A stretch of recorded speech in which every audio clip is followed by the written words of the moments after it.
বলাই জনজাতি মধ্য ইংৰাজী বিদ্যালয়ত 11খন বিদ্যালয়ৰ সহযোগত ৰাইজৰ উৎসৱ বিশাল সাংস্কৃতিক শোভাযাত্ৰা বাহিৰ ছাত্ৰ-ছাত্ৰীসকলৰ শিক্ষাৰ সমান্তৰালকৈ সাংস্কৃতিক ক্ষেত্ৰখনত আগুৱাই নিয়াৰ সমান্তৰালকৈ বিদ্যালয়সমূহৰ সৈতে গাঁও ৰাইজক জড়িত কৰাৰ উদ্দেশ্যৰে আজি বলাই জনজাতি মধ্য ইংৰাজী বিদ্যালয়ত বিনয়গুটীয়া মণ্ডল সমল কেন্দ্ৰৰ 11খন বিদ্যালয়ৰ সহযোগত ৰাইজৰ উৎসৱ পালন কৰে।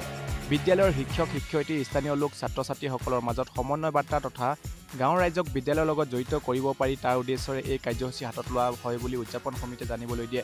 বিদ্যালয় পৰিচালনা সমিতি মাতৃগোট আদি সকলোকে লৈ ত্ৰিকেন্দ্ৰিক সংযোজনৰ জৰিয়তে বিদ্যালয়ৰ সৰ্বাংগীন উন্নয়নৰ প্ৰচেষ্টা বিনয়গুটীয়া মণ্ডল সমল কেন্দ্ৰই প্ৰচেষ্টা হাতত লৈছে।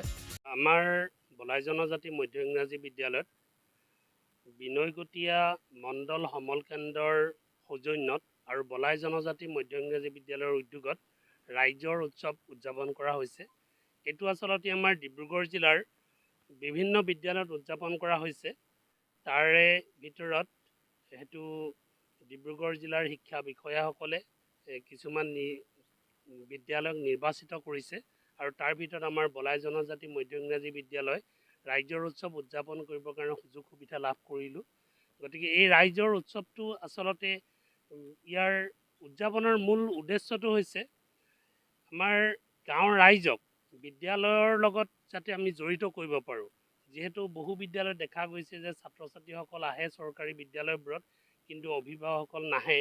গতিকে তেনেকুৱা এটা থিম লৈ আচলতে আমাৰ এই ৰাইজৰ উৎসৱ উদযাপন কৰা হৈছে। গতিকে আমাৰ আজিৰ তাৰিখত আমাৰ বলাই জনজাতি মধ্য ইংৰাজী বিদ্যালয়ৰ উদ্যোগত যি ৰাইজৰ উৎসৱ উদযাপন হৈছে, ইয়াত বিনয়গুটীয়া মণ্ডল সমল কেন্দ্ৰৰ 11খন বিদ্যালয় ইয়াত একেলগে উপস্থিত হৈছে আৰু সকলোৱে শোভাযাত্ৰাত বহুত ধুনীয়াকৈ অংশগ্ৰহণ কৰিছে।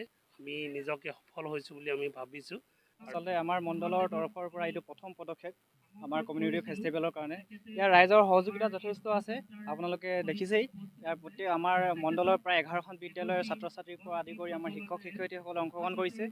ইতিমধ্যে আমাৰ দুটা কাৰ্যসূচী আৰম্ভ হৈ গৈছে, আমাৰ বন্তি প্ৰজ্বলন আৰু পতাকা উত্তোলন। ইয়াৰ পিছতে আমাৰ সাংস্কৃতিক শোভাযাত্ৰা আছে। এই সাংস্কৃতিক শোভাযাত্ৰাত আমাৰ বিদ্যালয়ৰ প্ৰত্যেকখন বিদ্যালয়ৰ শিক্ষক শিক্ষয়িত্ৰী তথা ছাত্ৰ ছাত্ৰী আৰু আমাৰ এই ৰাইজ গোটেই বলাই সমগ্ৰ বলাই অঞ্চলৰ ৰাইজ আমাৰ উপস্থিত আছে। আপোনালোকে দেখিছে গায়ন বায়নকৰ পৰা আদি কৰি বিভিন্ন ভাওনা অনুষ্ঠান যথেষ্ট আমাৰ একদম ধুনীয়া এটা অনুষ্ঠান হৈছে আৰু এইটো আচলতে আমাৰ মণ্ডলৰ প্ৰথম পদক্ষেপটো খুব সুন্দৰ হৈছে। ৰাইজৰ সহযোগিতা যথেষ্ট পাইছোঁ আমি।